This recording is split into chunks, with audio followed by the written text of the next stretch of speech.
చంద్రబాబు గారి tourism policy తెలంగాణకి అసలు ఎలా టచ్ అయింది అనే విషయాలు అయితే తెలుసుకుందాం. దీని గురించి అయితే మాట్లాడేందుకు ప్రస్తుతం మనతో పాటు సీనియర్ జర్నలిస్ట్ సిఎస్ రావు గారు ఉన్నారు. నమస్తే అండి. నమస్తే. తెలంగాణకి చంద్రబాబు గారి టూరిజం పాలసీ అసలు ఎలా టచ్ అయింది? కేసీఆర్ గారు, కేటీఆర్ గారు అనేక సందర్భాల్లో చెప్పారు. ఆయన రాజకీయంగా వ్యతిరేకించవచ్చు కదే, ఆయన్ని విజన్ విషయంలో ఆయన వ్యతిరేకించలేమని చెప్పి కేటీఆర్ గారే చెప్పారు. ఇక ప్రపంచ జీతగాడు, కంప్యూటర్ కూడి పెడతాయా, ఇలాంటి పడికట్టు పదాలతోటి ప్రజల్ని తప్పుదోవ పట్టించినటువంటి కమ్యూనిస్టుల్లో కొందరు ఉన్నారు. వాళ్ళు కూడా ఇప్పుడు చంద్రబాబు గారి పాలసీని అర్థం చేసుకున్నారు. కోనంనేని సాంబశివరావు గారని ఆయన కమ్యూనిస్టు భావజాలం పుష్కలంగా కలిగినటువంటి లీడరు. ఏమాత్రం బేషిజాలకు పోకుండా ఆయన ఉన్నది ఉన్నట్టు ఇటీవల కాలంలో తెలంగాణ అసెంబ్లీలో మాట్లాడారు. చంద్రబాబు నాయుడు గారు ఎప్పుడో 20 సంవత్సరాల క్రితం చెప్పారు, ఏ ఇజము లేదు, టూరిజమే ఉంది, లెనినిజం లేదు, లేకపోతే కమ్యూనిజం లేదు, ఏ ఇజం లేదు, టూరిజమే భవిష్యత్తులో ఉండేది అని చెప్పి ఆయన ఎప్పుడో అన్నారట చంద్రబాబు నాయుడు గారు. దాన్ని అసెంబ్లీలో గుర్తు చేసి టూరిజం అనేది చంద్రబాబు నాయుడు గారు ఎప్పుడో చెప్పారు 20 సంవత్సరాల క్రితమే, టూరిజం అనేది ఒక పెద్ద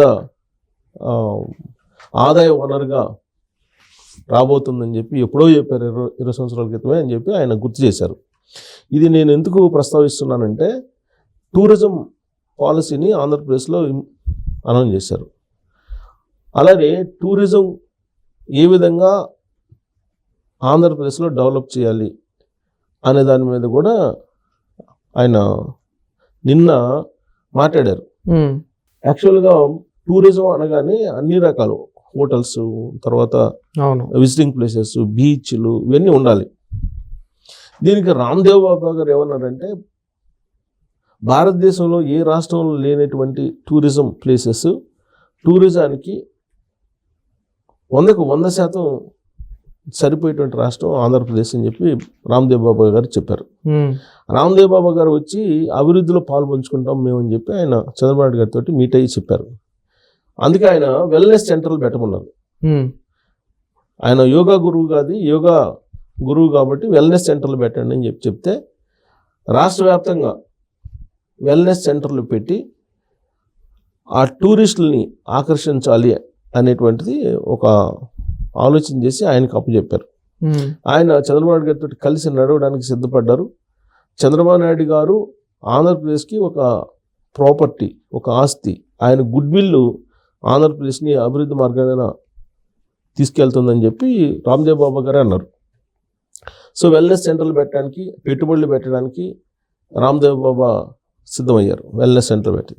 ఆ సందర్భంగా టూరిజంకి సంబంధించినటువంటి మొత్తం ఎలా ఉంది పాలసీ అనేదని ఆ టూరిజం శాఖకు సంబంధించినటువంటి, ఆంధ్రప్రదేశ్ టూరిజం శాఖకు సంబంధించినటువంటి ఎండి ఆమ్రపాలి గారు ఒక ప్రాజెక్ట్, ఒక పవర్ పాయింట్ ప్రజెంటేషన్ ఇచ్చారు. అది చూసిన తర్వాత చంద్రబాబు నాయుడు గారే ఆశ్చర్యపోయారట.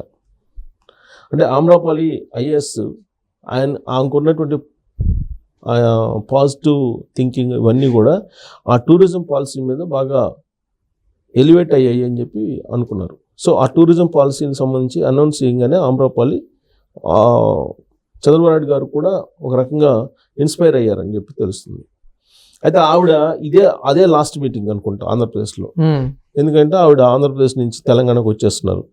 ఆవిడ క్యాట్లో సెంట్రల్ అడ్మినిస్ట్రేషన్ ట్రిబ్యునల్లో గెలుచుకున్నారు కేసు. ఆంధ్ర క్యాడర్ నుంచి తెలంగాణ క్యాడర్ రావాలని చెప్పి అది తీర్పు కూడా అదే ఇచ్చారు.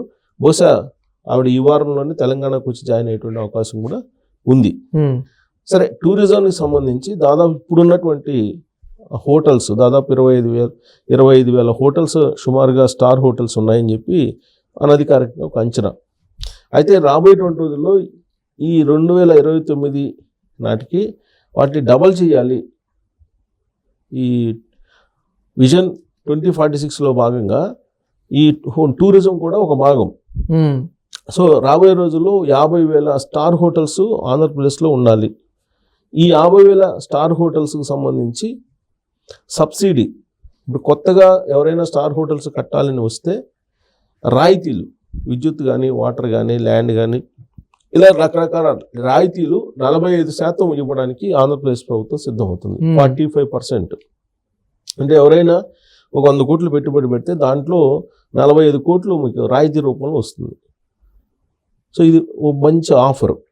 సో ఇదంతా ఎందుకు ఆఫర్ ఇస్తున్నారంటే కేవలం టూరిస్టులని ఆకర్షించడానికి. ఆయన ఆల్రెడీ సీప్లేన్ ఈ మధ్యకాలంలో టూరిజం ఆధ్వర్యంలో సీప్లేన్లు కూడా ఆయన ఆవిష్కరించారు. ఆ తర్వాత టెంపుల్ టూరిజాన్ని కూడా ఆయన ప్రమోట్ చేయాలని చెప్పి సూచించారు. అలాగే మండువా లోగిళ్ళు అని ఉంటాయి ఆంధ్రప్రదేశ్లో, ఎక్కువగా గోదావరి జిల్లాలో మండువా లోగిళ్ళు అని ఉంటాయి. టూరిస్టులు ఏంటి రాగానే వాళ్ళు ఏదో హోటల్లో స్టార్ హోటల్లో దిగుతారు, అక్కడ నుంచి నియరెస్ట్ ప్లేస్లకి వెళ్ళి విజిట్ చేస్తూ ఉంటారు. అలా కాకుండా హౌసెస్లోనే ఇప్పుడు కొన్ని దేశాల్లో హౌసెస్లోనే రూమ్స్ రెంట్లకి ఇచ్చేసి టూరిజాన్ని డెవలప్ చేసుకుంటున్నారు. అలాగే మండువ లోగిళ్ళు అనేది ఒక ఆంధ్రప్రదేశ్లోనే ఉన్నాయి. ఆ మండువ లోగిళ్ళు ఉండేటువంటి హౌసెస్ కొన్ని సినిమాల్లో ఉన్నాయి. వాటిల్లో విడిది చేయాలి అనేటువంటి ఒక ఆలోచన టూరిస్టులో ఉంది అని గ్రహించి వాటిని కూడా టూరిజంలో వాటిని ఒక భాగం చేయాలనేటువంటి నిర్ణయం తీసుకొని మండువ లోగిళ్ళని కూడా ఐడెంటిఫై చేసి వాటిని కూడా ప్రభుత్వం రెంట్కి తీసుకుంటుంది. అలాగే మీకు దాదాపుగా 780-800 కిలోమీటర్ల సముద్ర తీరం ఉంది. ఈ సముద్ర తీరంలో అనేక బీచ్లు ఉన్నాయి ఆంధ్రప్రదేశ్లో. విశాఖ బీచ్తో పాటు సూర్యలంక బీచ్, ఆ తర్వాత మైపాడు బీచ్, ఇలా చాలా బీచ్లు ఉన్నాయి. ఈ బీచ్లు టూరిజానికి అనుకూలమైనటువంటి ప్రాంతాలు అని చెప్పి చెప్తున్నారు. అలాగే కృష్ణానదిలో లంకలు ఉన్నాయి. లంక గ్రామాల్లో టూరిజం ఇదంతా కూడా. సో అలాగే టెంపుల్ టూరిజం, ఇవన్నీ కూడా సమగ్రంగా టూరిజానికి సంబంధించిన రాబోయే రోజుల్లో పర్యాటకుల్ని ఆకర్షించేలాగా, ప్రత్యేకించి రామ్దేవ్ బాబా ఇచ్చినటువంటి ప్రామిస్ ఏంటంటే చంద్రబాబు నాయుడు గారికి, నార్త్ పర్యాటకులు ఎవరైతే ఉన్నారో, విదేశాలకు చాలామంది వెళ్తున్నారు, వాళ్ళని ఆంధ్రప్రదేశ్ వైపు తీసుకొస్తాను.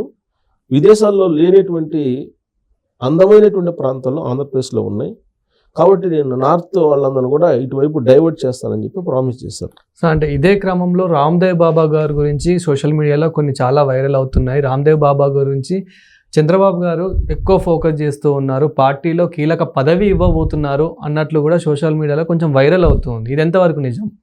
సోషల్ మీడియాలో వైరల్ అవుతున్నటువంటి న్యూస్లకి పెద్ద ప్రాధాన్యత ఇవ్వాల్సిన అవసరం లేదనేది నెటిజన్లకు కూడా తెలుసు. ఎందుకంటే వచ్చినటువంటి న్యూస్లో ఎన్ని కరెక్ట్ ఎన్ని తప్పు అనేది వాళ్ళకి తెలుసు. రామ్దేవ్ బాబా ఆయన యోగాకు సంబంధించినటువంటి గురువుగా ఫోకస్ అయ్యారు. బీజేపీ తోటి టచ్లో ఉన్నాడు ఆయన.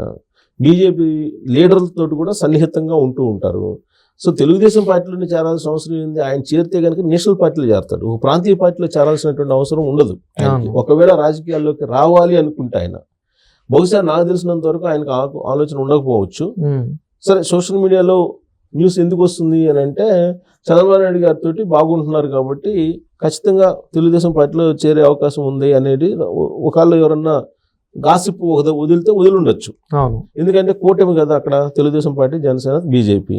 సో కూటమి కాబట్టి ఆ విధంగా ఫోకస్ చేసి ఉండొచ్చు. కానీ బట్ ఆయన ఒకవేళ రాజకీయ పార్టీలో చేరాలనుకుంటే కనుక బీజేపీలో చేరే అవకాశం ఉంది. ఎందుకంటే ఆయన పైగా నార్త్ ఫాలోయర్స్ ఎక్కువ ఉన్నారు ఆయనకి. సో ఒకవేళ అది సోషల్ మీడియా న్యూస్ని మనం పరిగణలోకి తీసుకుంటే బీజేపీలో చేరే అవకాశం ఉంది, కానీ తెలుగుదేశం పార్టీలో చేరే అవకాశం ఉండకపోవచ్చు. కాకపోతే ఏంటంటే ఈ ఇషా ఫౌండేషన్ కానీ, లేదంటే రామ్దేవ్ బాబా లాంటి యోగా గురువులు కానీ, తర్వాత రవి శంకర్ ఎవరు ఉన్నారు, ఆయన ఇలాంటి వాళ్ళందరూ కూడా చంద్రబాబు నాయుడు గారికి మొదటి నుంచి టచ్లో ఉంటారు. కారణం ఏంటంటే ఆయన యోగా, మెడిటేషను ఇవన్నీ కూడా ఆయన ప్రాక్టికల్గా చేస్తూ ఉంటారు. ఆయనకు అనుభవాలు ఉన్నాయి, స్వీయ అనుభవాలు ఉన్నాయి చంద్రబాబు నాయుడు గారికి. కాబట్టి ఈ యోగా గురువులు కానీ, లేదంటే ఈ ఆధ్యాత్మికమైనటువంటి భావాలు ఉన్నటువంటి వీళ్ళందరూ కూడా చంద్రబాబు నాయుడు గారితో ట్రావెల్ అవుతుంటారు. అందులో భాగంగా ఆయన వచ్చారు. చంద్రబాబు నాయుడు గారి గురించి వీళ్ళందరికీ తెలుసు, గత 20-30 సంవత్సరాల నుంచి తెలుసు. అందువల్ల అన్ని రంగాలకు సంబంధించినటువంటి వాళ్ళు ఆయన దగ్గరికి వస్తున్నారు, పెట్టుబడులు పెట్టడానికో లేదంటే ఆంధ్రప్రదేశ్ డెవలప్మెంట్లో భాగం అవుతాం మేము కూడా అని చెప్పి వాళ్ళు వస్తున్నారు. ఇదంతా కూడా ఆయన గుడ్ విల్, చంద్రబాబు గారి గుడ్ విల్. అదే రామ్దేవ్ బాబాగా ఆయన కూడా చెప్పింది అదే.